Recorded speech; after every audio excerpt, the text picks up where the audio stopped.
Hey guys, in this video, we're going to take a look at how you can enable or disable devices that can make calls on your connected iPhone cellular account on the iPhone 15 series. First, let's go back to the home screen by swiping up at the bottom of the screen. Now on the home screen, tap on settings, and in the settings page, we scroll down and then tap on phone. Next, tap on calls on other devices.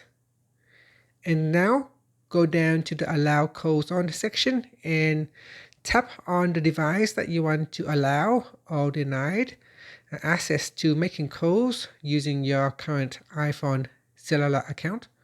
So here at the moment, you can see my iPhone 14 Pro is connected to this account. So even my iPhone 14 Pro doesn't have a SIM card, it still can make calls because it is connected to this device right here.